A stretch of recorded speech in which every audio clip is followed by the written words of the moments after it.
Soldiers and weapons. Who fought in the Civil War and what weapons were used?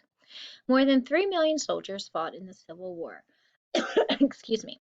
They came from every state. The average Union soldier was 25 years old and 5 feet 8 and a quarter inches tall and weighed 143 and a half pounds. Whoop. In addition to weapons and gear, many soldiers brought pets. Dogs commonly accompanied soldiers or became mascots for a military unit. Confederate General Lee was rumored to have a pet chicken that laid an egg every day. Oh, Kamora, did you hear that? He laid an egg every day. My chickens lay eggs every day. So the soldiers didn't just have weapons and gear, they brought with them their pets. And the Confederate, who is on the South, remember, Confederate is South, Union is North. The Confederate General Lee was rumored to have a pet chicken. Funny. Initially, it was thought that the Civil War would be short, but many soldiers were volunteers. The Confederacy began drafting soldiers in 1862, and the Union instituted a draft in 1863. However, both governments allowed ways for draftees to avoid fighting. For example, Union draftees could buy an exemption for $300 or send a substitute to take their place. The Confederate draft law exempted from service wealthy plantation owners who held 20 or more enslaved people. Those who served as Union privates were paid $13 per month, and Confederate privates were paid $11 per month. Okay, so a draft is when basically anyone who's over, in this case, it was probably males who were over the age of 18. That's usually when a draft occurs. They were told, you're in good health, there's nothing wrong with you, you're coming to fight with us. So the Confederacy Army, which is the South, they began their draft in 1862, and the Union, or the North side, they didn't begin theirs until 1863. Okay, but there were ways to get out of it. If you didn't want to go, you could pay someone, you could find someone to take your place, or you could pay $300 not to go. Okay.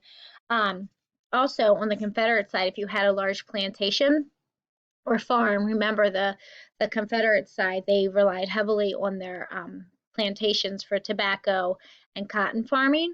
Then you didn't have to go if you had 20 or more slaves that worked on your plantation. Weapons. The most common weapon carried by a soldier was a rifle musket. Both Union and Confederate soldiers used rifle muskets to fire the new mini balls. These were small bullets that were easy to load quickly and could be fired accurately over long distances. A well-trained soldier could load his rifle musket and fire about 3 shots per minute. Mini balls caused horrible wounds to human flesh and bones. 3/4 of medical operations on soldiers were amputations. 60,000 legs and arms were lost to amputations. All right, you guys, so an amputation is when something happens to a limb of your body, so a leg or an arm, and it has to be removed, okay? So actually cut off. That's an amputation. So that was more than half of the medical operations on the soldiers. They used rifle muskets. The Confederate soldiers used rifle muskets and these little teeny, like small bullets. You could load them quickly and then they could shoot really far. So that's the weapon that the Confederate and the Union both used. Another Civil War innovation was the steam-powered ironclad battleship. France had attached armor plates to one of its ships in 1859, but the first battle between 2 ironclad warships occurred between the USS Monitor and the CSS Virginia on March 9, 1862, at Hamptons Road, Virginia. Military leadership. In the Civil War era, military leaders were not always chosen for their military expertise. Instead, many military appointments were made as rewards for political favors. Early in the war, the North had several military leaders who were not experienced or well trained. As the war proceeded and leaders on both sides realized the combat would be longer than anticipated, both the Union and the Confederacy sought more experienced men to lead their military. Okay, so when the war started, people thought it was going to be quick. It wasn't going to be that long of a war. They didn't really have a lot of experience. The men in charge of leading the war were not well trained. As they realized that, whoa, this is taking longer than we thought, they were like, we need to get some more experienced men to lead the military. Military academies existed in the North and the South, and both sides had graduates within their armies. The U.S. Military Academy at West Point, for example, is located in New York. Both Ulysses S. Grant, who led the Union forces, and Robert E. Lee, who led the Confederate forces, graduated from West Point. Stonewall Jackson, a notable Confederate general, was also a West Point graduate.